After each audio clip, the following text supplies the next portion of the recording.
everyone, welcome into the Flippin' Hippos YouTube channel. I'm Star. Hey, if you're new here or you haven't yet, please consider subscribing to the channel. It helps us feed all of our hungry hippos. And don't forget to hit that thumbs up. And while you're at it, join our Facebook group. There's a link in the description. It's called Flippin' Hippos Reseller Pod. So today we are doing the way overdue plush that sold on eBay in the month of April. So I have pulled up every single plush sale from the eBay platform that sold in the month of April. You can see there's not that many from the tabs along the top. We sell the most plush typically in Q4, but this is still a pretty good month for plush. Plush is very long tail. It's probably the slowest category you're ever going to sell in. While I pulled up every sale here, I didn't take any notes on whether or not I accepted best offers on any of these. So the prices you see here may be what they sold at, and I may have accepted an offer. To get a more in-depth idea of how much each of these sold for, and sometimes I talk about cost of goods and where I get my inventory, you can check out my what sold on eBay videos. They usually come out once every 2 weeks, although I'm going to be trying to get back into doing those weekly. Those I go into a little bit more depth in our sales in general. Today we're just looking at the plush, and I want to just talk about each plush and why or why not this particular brand or this character may or may not be a good idea if you want to be a plush reseller and you want to source. Also, let me preface this video with the fact that we are volume-based business model. So Keith and I sell a high volume of items. We do a lot of bread and butter. We buy a lot of our inventory wholesale. And so I'll set aside items that are less desirable or will sell for less so that they're not a priority. And if I fill up a box full of those, I'll take an afternoon and list them. So if you have a different business model, if you like to aim for a certain average sale price, maybe you source all of your items as one-offs out at the thrift, what you will source, what you are willing to list and sell is going to look different than what we are willing to list and sell. If you pay $50 for 100 plush and 10 of them are poop, the other ones are good, you may be more willing to list the 10 that are the poop. It just depends on your business model, your personal goals. Remember, I love to say this, but your bills aren't my bills. Your business model is not my business model. So that's why I like to show you these and talk about them individually. We'll start with the Gans Webkins. This is a bread and butter brand. You can see that I listed this for $11 all in with the shipping. That's a low end bread and butter, but there are some Gans Webkins that can go for a lot of money. I have found that whether or not they have their code doesn't always seem to matter. I think it's the animal and the rarity and how many are listed. So what I suggest to most folks is if you find the Gans in the wild, I would never pay more than 50 cents or $1 at most. And if you're not willing to do bread and butter and you don't like volume or filler items, then absolutely comp them before you source them. If they come to you in a wholesale lot, I would list them. When you buy wholesale, usually the first couple of things that you sell, the really good items, are always going to pay for that entire lot, and everything else is icing on your cake. Next, we have a Wildlife Artists. So this brand isn't too common. I haven't seen too many of these. I've never seen them in the wild. I've had a couple over the years from bulk buys. This is a stingray. He did sell, for around 16 bucks. So that's bread and butter right there. He is a realistic animal. Here's the thing about animals that look realistic. Some are going to comp really high and some are going to be bread and butter, but they're all going to sell more quickly than other plush.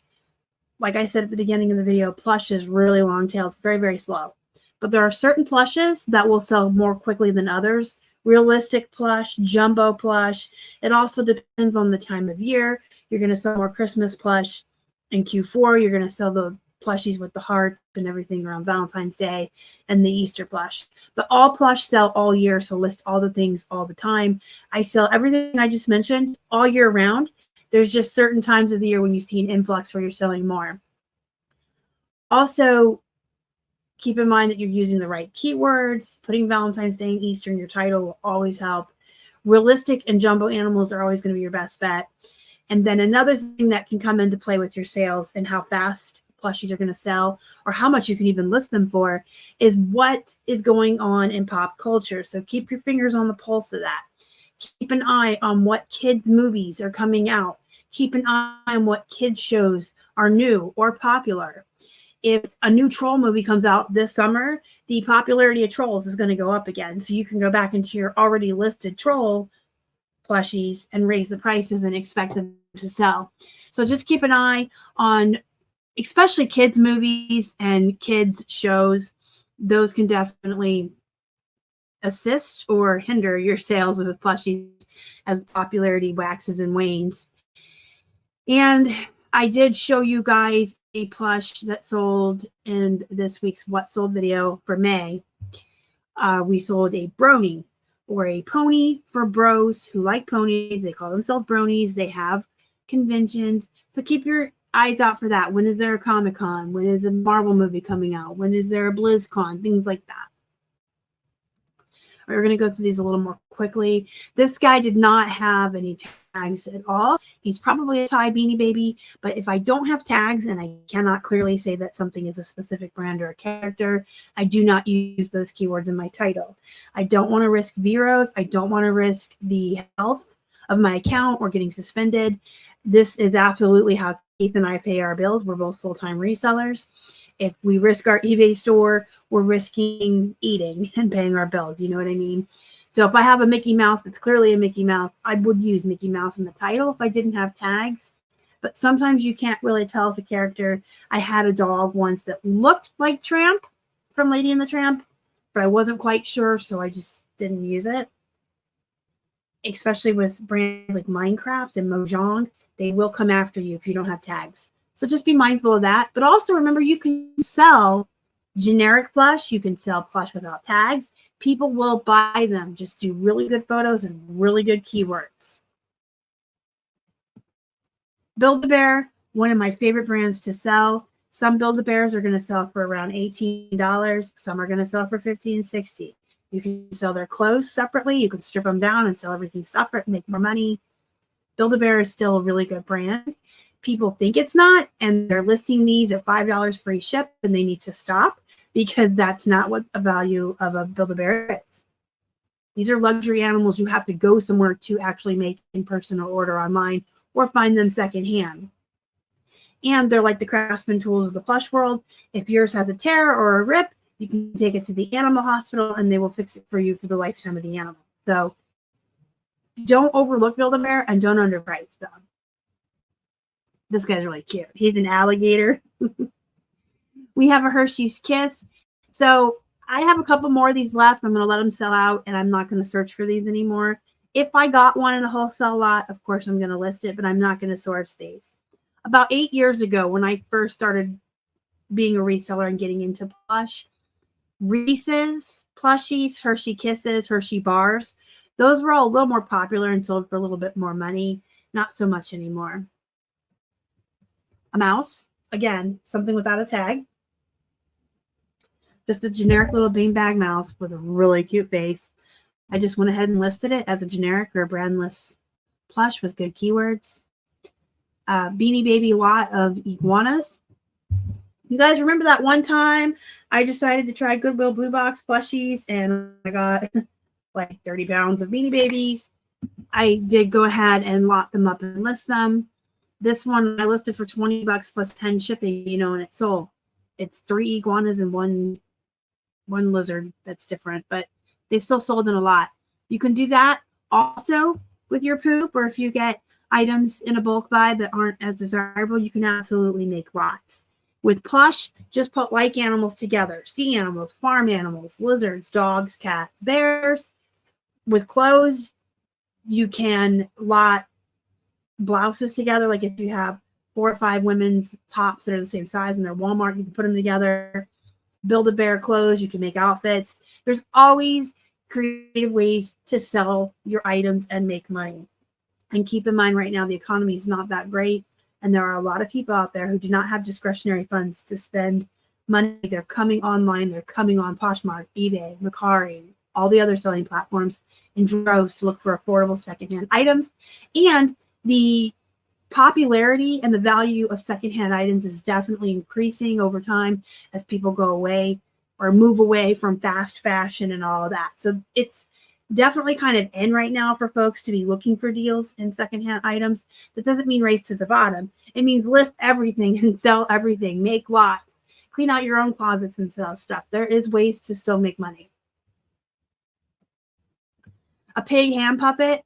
I was pretty sure this was a Melissa and Doug hand puppet. It looks exactly like a Melissa and Doug hand puppet. It did not have tags.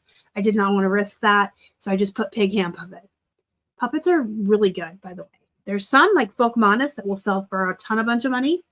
And then there's like the little pig, but they're one of those categories that will sell a little more quickly than others. And if you have room in your title, you could put pretend, imagination, all kinds of great keywords with puppets. We have a peep here. This is a 23-inch. He looks like he didn't sell for very much, but I had $18 shipping on him. For items that weigh over 3 pounds, we have a business policy in place that we do a flat shipping of $18. So back in the day, this would have been like a $25, $30 free shipping peep. And now that we've changed our business model and our shipping policies, we reflect the price to reflect the shipping. So we put 18 shipping, $7 for the peep. When we actually boxed him up and shipped him, he was more like 6 or 7 to ship.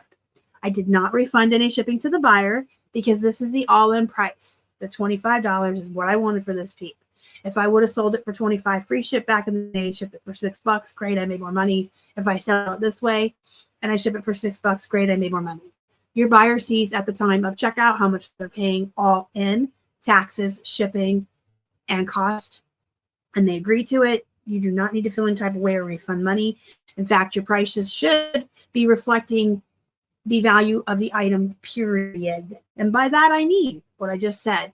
If you have a $20 pair of jeans, they're 20 free ship, 10 ship, 12 8 ship. They're the same value. No matter what it costs you to ship, that buyer is going to pay that $20 for that item because that's its worth. They see that at checkout. You don't need to refund anything. Remember, you also pay fees on your shipping. You have handling. You pay for your supplies to ship in. So there's a lot that goes into it. Now, if you're putting $30 shipping on something that weighs 3 pounds, you need to rethink yourself. But I hope you see what I'm trying to explain here. If you have any questions, let me know. Here's a Melissa and Doug. This is what their tags look like. Melissa and Doug is one of those brands. Some of their plush, some of their toys and puzzles and things like that can sell for a lot of money.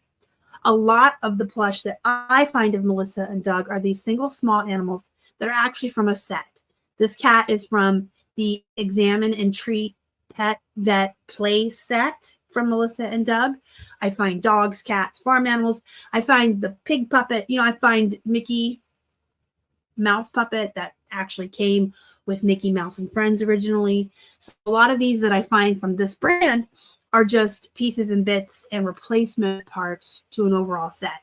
Kids lose things all the time. Don't be afraid to list replacement parts, pieces. There's some Disney baby plushes out there that it's the plush plus the blanket. If you ever find just the blanket or just the plush, list it. Parents are always looking for these replacement pieces. Here's another Build-A-Bear. This is a turtle that's supposed to have a shell. Originally, he comes with a backpack. I sold him anyway. I just said he didn't have a shell, and I took some money off for that. Dandy. This is one of those brands, again, that's all over the place. There are some Dandy that go for so much money and some that just are lower end bread and butter, but it is a recognizable brand. It does sell. I like it. I search for it on purpose if I'm not sourcing. I always list it when I get it. Here's a vintage 90s PBS Arthur Aardvark. He had $13 shipping on him because he weighed 2 pounds. So I had to reflect that. But this is around a $19, $20 plush. Another vintage. Also, something else I wanted to point out to you real quick.